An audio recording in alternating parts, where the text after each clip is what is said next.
लोकसभा चुनावों की तारीखों का ऐलान हो चुका है। 25 मई को हरियाणा में जो है मतदान होना है। ऐसे में विपक्षी पार्टी हो या जितनी भी राजनीतिक पार्टी हो, वो पूरा दमखम के साथ यहाँ पर प्रचार में उतर चुकी हैं।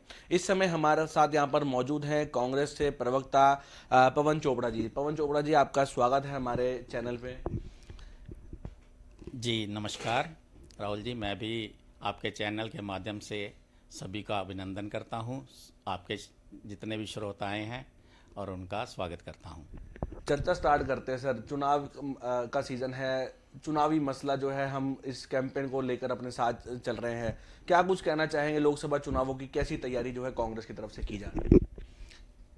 लोकसभा चुनाव जैसे अभी हाल ही में अनाउंस हो गए हैं। कांग्रेस ने शुरू से ही पहले से ही बड़ी अच्छे से ज़मीनी स्तर पे ग्राउंड लेवल पे तैयारी अपनी कर रखी है। हमने डोर टू डोर घर से घर घर जाके हाथ से हाथ जोड़ो और न्याय यात्रा और शैलजा जी ने निकाली पूरे हरियाणा में 10 की 10 पार्लियामेंट कॉन्स्टिट्यूंसी में, जिसको बहुत भारी समर्थन मिला हमारी कांग्रेस पार्टी को। और यह देख के बल्कि बीजेपी वाले तो इतना डर गए कि इनको अपना मुख्यमंत्री ही यहाँ पे बदलना पड़ गया, ताकि जो इनकी इनकम्बेंसी थी, पब्लिक की नाराजगी थी कि इसके मुख्यमंत्री रहते वो ये वो भी सामने ना आ जाए। इन्होंने एक अपना कार्ड खेला, उसको हटा के दूसरा एक ओबीसी का चेहरा दे दिया। पर लेकिन नहीं, लोगों के मन में कांग्रेस बसी हुई है। कांग्रेस एकदम एक तरफा पब्लिक के साथ है और पब्लिक कांग्रेस की तरफ देख रही है। 10 साल का कार्यकाल जो है बीजेपी का यहाँ पर रहा है, अम्बाला लोकसभा का। क्या कुछ बदलाव देखते हैं और क्या कुछ काम हुए हैं आपकी नज़र में? बदलाव तो एक ही हुआ है। 9.5 साल जो है वो इन्होंने मुख्यमंत्री का चेहरा बदला है, और तो कोई बदलाव हुआ कुछ किया ही नहीं इन्होंने। ना तो जनता के लिए किया है, ना हरियाणा के लिए। सभी को, बल्कि जितने भी, चाहे आप किसान ले लो, युवा ले लो, बेरोजगारी इतनी, महंगाई इतनी, और चाहे कोई टीचर, जो भी सड़कों पे धरने पे बैठे रहे, उन पे लाठियाँ बरसाते रहे। लोग भूले नहीं है इनके जुल्मों को। इनका जवाब ये वोट की चोट से इनको जरूर देंगे हरियाणा में। सर, 400 पार का नारा जो है वो बीजेपी की तरफ से दिया गया है। एक अलग जो है नाम यहाँ से अब जो नारा है वो यहाँ पर चलाया गया कि मोदी का परिवार। क्या इम्पैक्ट पड़ पाएगा लोगों के ऊपर, या क्या जरूरत है इस टाइप के नारे देने के लिए? देखो, ये झूठ की पार्टी है, ये झूठ बोलती है। पहले इन्होंने हरियाणा में भी कहा था 75 पार, और कितनी रहेगी? 40। अब मोदी तो सबसे बड़ा झूठ बोलते हैं। मोदी की गारंटी क्या है? झूठ पे झूठ, झूठ पे झूठ, झूठ पे झूठ, यही उसकी गारंटी है। और ये परिवार कहता है कि मेरा परिवार, भारत मेरा परिवार। अगर ये सारा परिवार कहते हैं अपने आप को, तो जब मणिपुर में इतने नरसंहार हो रहा था तब इनका परिवार का था। जब देश की बेटियां सड़कों पे इनके सामने प्रदर्शन कर रही थी, इनको पीटा गया पहलवान बेटियों को, तब इसका परिवार कहा था। जब यूपी में इतना बलात्कार होते हैं, इनके वो पेड़ों पे लाशें टंगी हुई होती है, तब इनका परिवार कहा जाता है। ये एक शब्द नहीं बोलते उसके ऊपर। बेरोजगारी में जब स्टूडेंट वहाँ पे सड़कों पे आते हैं, इनके पेपर लीक हो जाते हैं, तब इनका परिवार कहता है। एक शब्द नहीं बोलते। ये एक नंबर के झूठे हैं, ये कुछ नहीं है इसके अलावा। राहुल गांधी भी जो है अब न्याय यात्रा के दौरान उन्होंने न्याय गारंटी का जो है नारा यहाँ पर दे दिया। क्या इम्पैक्ट पड़ पाएगा एज कम्पेयर टू जो नरेंद्र मोदी की गारंटी है? देखो, मोदी जी की गारंटी है वो झूठ पे झूठ, मैंने पहले भी आपको कहा है, और कोई गारंटी नहीं है इनकी। आज तक जो पिछली गारंटी इन्होंने दी थी, जब पहले प्रधानमंत्री बने थे, भाई हम 100 स्मार्ट सिटी बनाएंगे, 15-15 लाख रुपए लोगों के खाते में आएंगे, काला धन वापस लाएंगे, और आपके हवाई चप्पल पहनने वाला हवाई यात्रा करेगा, मतलब ना जाने 2 करोड़ नौकरियां दूंगा। मतलब एक भी गारंटी दिखा दो कोई पूरी हुई हो, एक भी। अब आगे वो झूठ पे झूठ बोलने हैं। अब पहले वो इन्होंने नारे दिए थे वो, अब उसको गारंटी बना के बोलने लगे अब ये गारंटी है मोदी की। अब मोदी की गारंटी, ये तो सब जनता जानती है, सब पहचान लिया कि जनता ने। अब इनको पूरे अच्छे से जवाब देगी, ऐसा नहीं है। राहुल गांधी की जो न्याय गारंटी उसके ऊपर? हाँ, राहुल गांधी जी हमारे बहुत ही लोकप्रिय नेता बन गए हैं। जो पहले चरण में यात्रा निकाली थी, भारत जोड़ो यात्रा, वो भी बहुत सक्सेसफुल हुई थी। और अब जब दोबारा उन्होंने न्याय यात्रा निकाली है, उसको उससे भी ज़्यादा समर्थन मिला है। लोग समझ रहे हैं, वो लोगों के बीच में जाते हैं, युवाओं से मिलते हैं, बेरोजगारों से, महिलाओं से सुरक्षा के लिए, और हर फील्ड में जाते हैं, किसानों से और अपना कामगारों से। तो उसमें जो भी जिसकी जो भी उन्होंने देखी कमी है या जिनकी उनकी ज़रूरतें हैं, उन सारी ज़रूरतों को मुद्दे रखते राहुल जी ने 5 अपनी न्याय यात्रा के दौरान 5 गारंटियाँ दी हैं। पांचों की पांचों वो गारंटियाँ कांग्रेस की सरकार आते ही सबसे पहले वही फुलफिल की जाएगी। अंबाला लोकसभा की बात कर लेते हैं।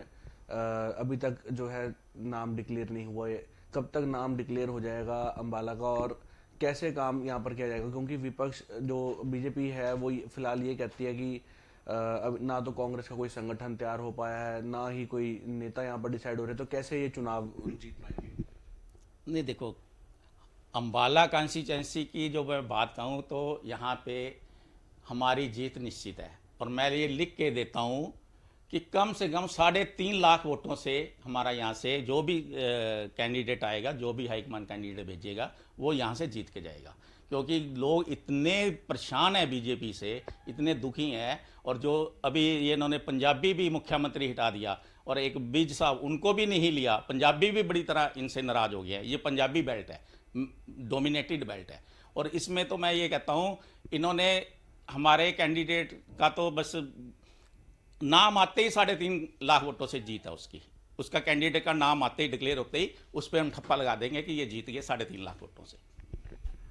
क्या एजेंडे रहने वाले हैं, कैसे कंपेनिंग यहाँ पर की जाएगी? क्योंकि आरोप तो ये भी लगते हैं कि गुटबाजी बहुत ज़्यादा है, हर कोई अलग अलग तरीके से काम कर रहा है, किसी का प्रोटेस्ट होता है तो उसमें दूसरे नेता नहीं शामिल होते, तो ये कैसे?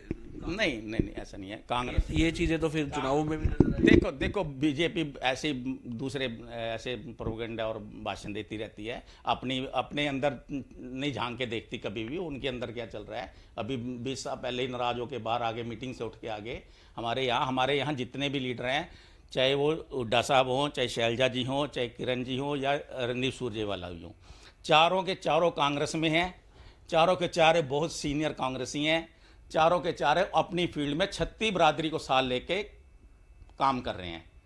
ये किसी एक जात बरादरी को लेके नहीं चलते, जैसे बीजेपी एक ओबीसी का नारा लेके शुरू हो गई, ओबीसी ओबीसी, ऐसे नहीं है। 36 देश में सारी हम बरादरियाँ हैं, हर धर्म के लोग को, हर जाति के लोग को हम साथ लेके चलते हैं। ये सारे काम कर रहे हैं, ग्राउंड लेवल पे सब जाते हैं, अपनी अपनी फील्ड में अपने अपने काम करते हैं। हुड्डा साहब ने भी अपने अपने तरीके से अपनी अपनी फील्ड में गए, शैलजा भी अपनी तरीके से, सभी ऐसे कर रहे हैं। और हमारा काम है, ये बीजेपी कागजों में करती है, पन्ना प्रमुख बना दिए, ऐसी फाइलें तो हम 1000 रुपये रोज फिल करके रख दें अपने टेबलों के ऊपर, उसका क्या फ़ायदा है? फील्ड में तो जाते नहीं, लोग जूते मारते हैं इनको, जाते हैं, काम तो कोई किया नहीं पिछले 9.5-10 साल से। किसानों ने सड़कों पे हैं, आपको पता होगा कुछ दिन पहले तो इनका जो प्रोग्राम होता था, इनको प्रोग्राम अपने कैंसिल करने पड़ जाते थे, किसान घुसने नहीं देते थे, हेलीकॉप्टर नहीं इनके उतरने देते थे।